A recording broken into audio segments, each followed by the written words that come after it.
Hey, hey, hey, what is going on, ladies and gentlemen? Welcome to another episode of the Unlocking Excellence podcast. I'm your host, Eric Schwafel. I hope you're having a great day so far. It's been pretty good coming back from my way. It's Monday. It was a good weekend. And I hope that you had the same and that your week is going well, depending on when you listen to this. And today I want to hit on something that has kind of been a common lesson, let me say that, in life. Like right now, failure is a big lesson in my life. Now, for me personally, I'm doing really, really well, but I'm looking at the different relationships that I have in life, and I'm noticing that a lot of my friends are quote unquote failing in certain aspects, and there are different clients and all people all over that are quote unquote failing in their life. And what I mean by failing is things look like they're breaking down. They're not the way that they normally were or have been for a long time. They're not getting the results that they desire, right? That's what failing for me is not getting the results that you desire. And a lot of these different things are happening. There's a lot of changes that are happening in life. And what I'm seeing and looking at this objectively rather than subjectively, they're not liking those changes that are happening in life. There's a lot of resistance that is happening in life right now for them. And hey, that happens. That's part of life. There's going to be resistance. There are going to be times that things flow really, really easy. There are going to be times where things are really, really difficult and you just don't feel like showing up. You just want to stay in bed all day. You want to hide under a rock. You want to live in a cave. You want somebody else to take care of you. You want somebody else to do all the shit that you've got to do throughout the day. You want somebody else to do it for you. And listen, that's totally cool. We all have those times where we want that to happen. It's a part of being human. I mean, shit, when it's cold outside and you want to stay in your bed, most people aren't thinking to themselves, let me go outside and jump into this freezing cold. Or when Monday comes around, most people aren't saying, thank God it's Monday. But if you follow Eric Thomas, then you know that he is saying to himself, thank God it's Monday. So we've got to understand, right, that this is normal to look at failure and to look at things in our life and just be completely bamboozled, flabbergasted, whatever word that describes what you're looking for. That's exactly it. But I want to offer you a shift today, a very small little shift, that failure isn't necessarily a place where you have to feel defeat, a place where you have to feel like you aren't good enough or you aren't worthy or that you can't get anything to work or you can't get those results. It doesn't have to be that way. Failure doesn't have to be that way.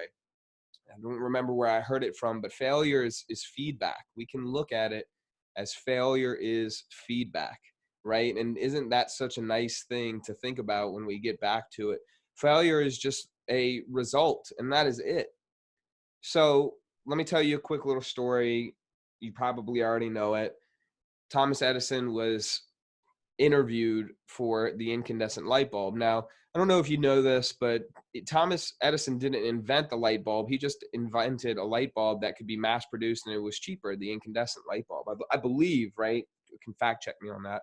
However, he was interviewed one day and it was something along the lines of, well, Edison, it's been said that you failed over 10,000 times while creating this light bulb. And he said, well, I didn't fail 10,000 times. I figured out 10,000 ways to not make this light bulb, right? So he figured out other things along the way. He learned other things along the way and he became different and he adapted along the way. You see, that's what it's about. It's adapt, improvise, and overcome. That's what failure is. You adapt to the failure, you improvise so that you can get a new result, and then you overcome the obstacle. I think where people really get caught up is in their own inner stances. It's in what they believe and it's what they think they believe and they perceive to believe to be the truth. So go and listen back to one of our old podcasts and you'll hear about 3 different types of people. You'll hear about the people who move more in a circular action, more zigzag, and then you'll have the straight line approach, the straight line people, right? Those that take their goals by the horns and they go from A to B, not in a circle, not zigzagging, but in a straight line because it's the shortest distance in order to be effective and efficient.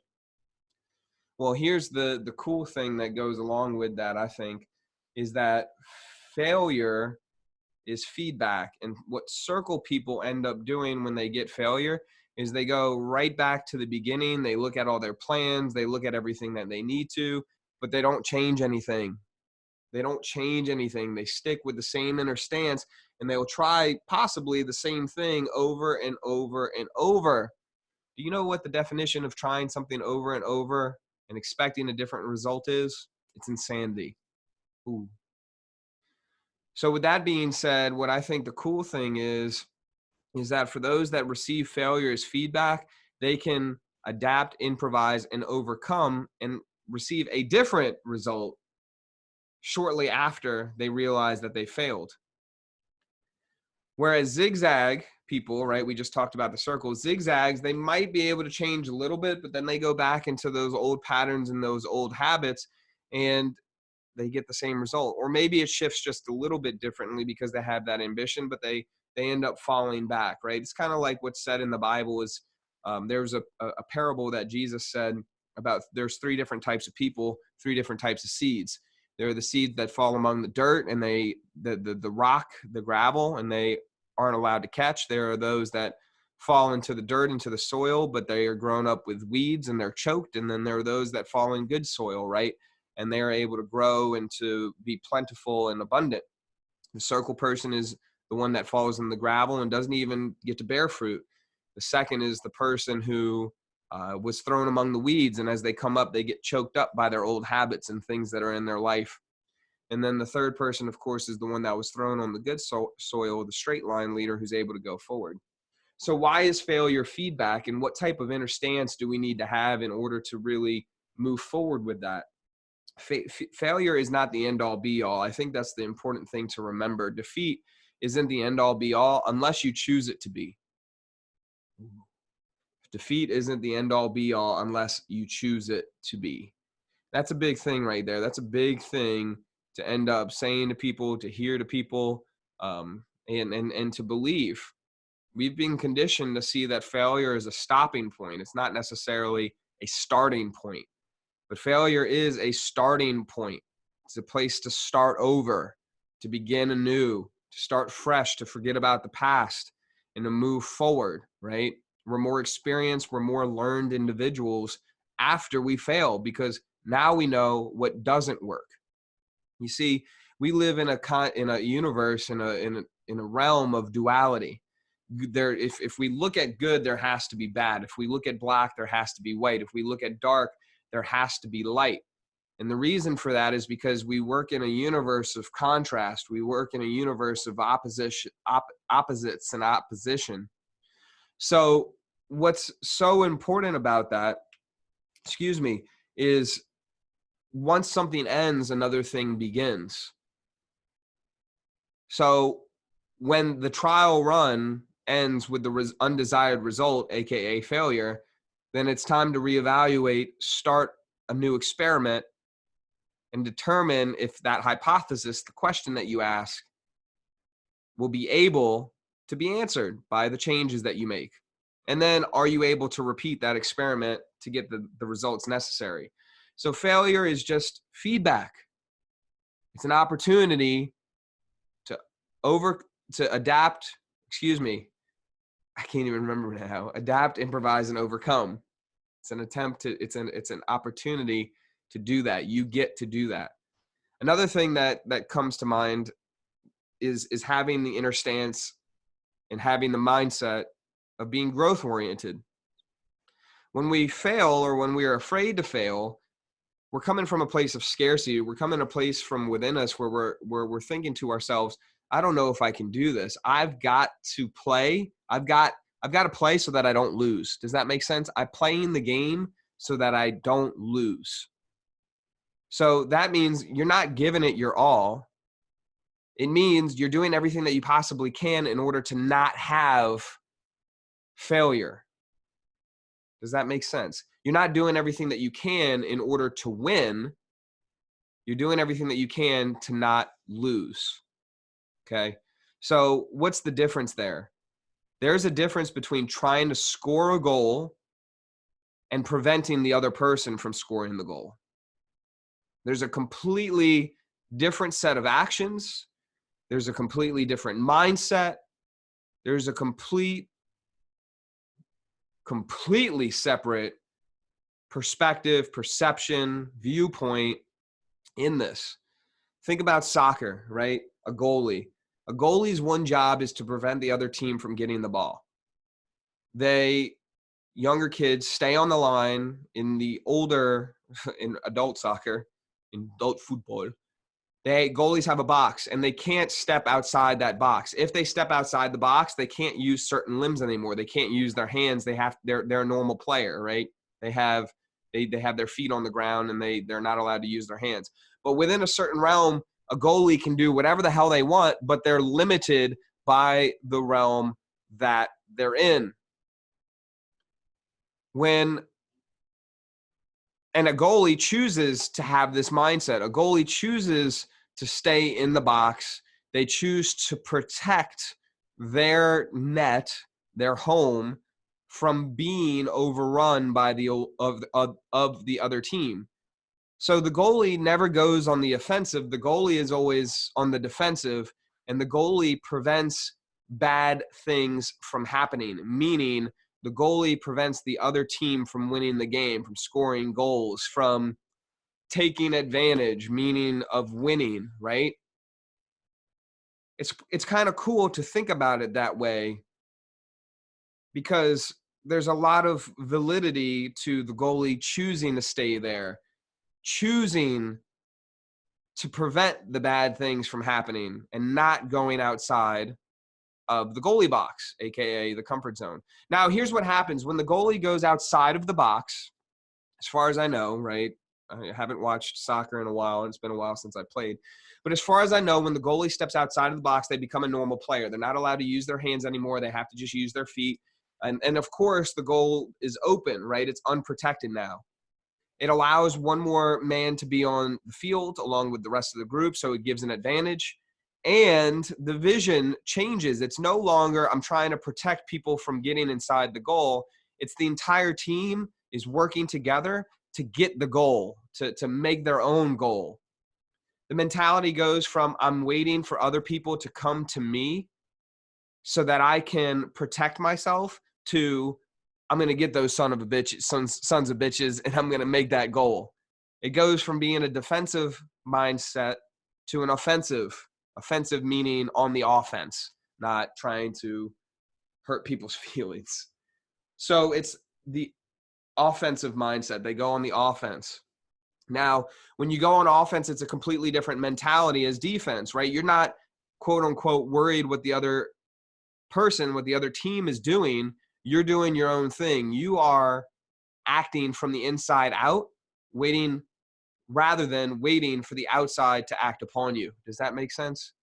So shifting your mindset from this scarcity to, quote unquote, higher abundance, higher self, higher abundance, end quote, mindset changes the game completely. It allows you to step more into your vision. It allows you to play at a higher level, to perform better, to perform stronger. It allows you to move forward with speed because you're not staying back. You're not limited by the box anymore. You're outside of the box. And when you get out of that comfort zone that is your box, when you get out of the box, beautiful things can happen. The whole team's mindset changes, right? Because it's no longer I'm protecting my goal, but I've got to go out and I've got to make this goal. I've got to make this happen because I'm risking not staying in my comfort zone, protecting what I have in order to go get what I want. Let me say that again. The goalie, you, in a limited scarcity mindset, says, I'm staying in my box in order to protect what I have. Rather than when you step outside of your box, when you step outside of that goalie box, rather than going after what you want. It takes a different mindset to be a goalie, to be one of protection, than it takes to be a striker, one who goes on the offensive. When you have that abundant, that higher self mindset, you're not worried about the outside affecting your inner peace, because your inner peace lets you affect the outside world, the external world. It allows you to make the decisions, the choices that you need to make to get where you're going. The goalie stays in the box, the striker, the midfielder, they move forward. They do what they need to do in order to get what they want, which is a point, which is a score, which is a goal. And afterwards, they celebrate. You see how similar this is to goal setting in and of ourselves, and how we can look at this as as a mindset, as a way to adapt and to reframe our own mindset towards failure. Failure can be staying where you are, protecting what you have, which is great. It's an awesome thing, staying where you are and protecting what you have, especially if what you have is valuable, especially if it's your family or whatever it is. It can get you places. It serves you. It works, right? It's valid. I'm not judging you or putting you down. However, it seems like humans just have this inner need to grow, and it's biological, right? We have millions and thousands and billions of cells that die every day, every hour, every year. And then they're replenished, they're given, they're replaced with newer cells. So with that being said, with you constantly being new and constantly growing and quote unquote shedding, what would it be like if you changed your mindset along the way? What would it be like if you told yourself, hey, I'm not failing anymore. I'm just learning a different way to do things. I'm just seeing that the way that I did things before, it no longer works for me. It's no longer applicable to me. How much better does that feel than, excuse my language, I done fucked up so hard. I am going to be in so much trouble. This is so not good. It doesn't feel great, does it? So y'all, I urge you in the coming days, hours, weeks ahead, shift and reframe your mindset from, man, I failed and I done screwed up big time. I don't know what I'm going to do, to, hey, I messed up. I made a mistake. This is what I did wrong. This is where I can improve. When I'm ready, I can try again. Failure is just feedback, y'all. Failure is just feedback. Failure is a way to tell us that we need to switch it up. We need to shake and bake. And we need to make things just a little bit different, right? Easy as that. So what's the transformational takeaway for today? Watch your thoughts, watch your feelings, watch your actions. Determine, because you get to see, right? Determine, are you a goalie? Are you protecting what you find is valuable? Are you staying inside the box? Or are you operating as more of a striker right now? Now, look, just to clarify, you can go back and forth between the two. Sometimes fear is a good thing, and we can use that fear, and sometimes failure is a good thing. We can use that fear and failure. We can use these things in order to help propel us forward, right? When we come from the place and the mindset of everything is working for us rather than working against us, life becomes beautiful, because we see all of the negativity and all of the bad things in life that come up. We see that those things are just here to teach us. And they are just here to remind us to be a better, more loving, caring, compassionate person. Sometimes those things are just here to remind us that we do have the power and the resilience and the grit to adapt, improvise, and overcome. Sometimes they're just there to remind us, hey, you're human. These things happen. There isn't always a necessity to know the reason behind why things happen. There's just the ability, the capability, and the opportunity to learn why and how we can move forward. There's no reason to stay stuck when we have the opportunity to move forward. There's no reason to keep making yourself miserable day after day after day with the same thoughts, reflecting the same thing over and over and over. Do yourself a favor and make the choice to think differently. It might be a choice that you have to make 20, 30, 40, 50, 60 times a day. But when you are dedicated and when you are committed to the result, it doesn't matter how much time it takes. It just matters that you keep showing up and you keep doing it. Most people aren't millionaires overnight. Most people don't have six packs overnight. Most people aren't overnight successes. There was a good quote. It says it takes 20 years to become an overnight success. There's a lot of work. There's a lot of sweat. There's a lot of tears. There's a lot of mindset shifts that are going to have to happen, that will happen, that must happen along the way. I heard a story earlier. It took 10 years for someone to make $1 million. But they did it. They never gave up. Time is going to pass either way. So you can sit there and we can wallow in our own shit, in our own pity party stories, or we can change those stories. We can choose to see that life is working for us, that we have the power to adapt, improvise, and overcome. And we have the ability and the opportunity to view failure as feedback. I love you and I hope you have a great day. You're awesome.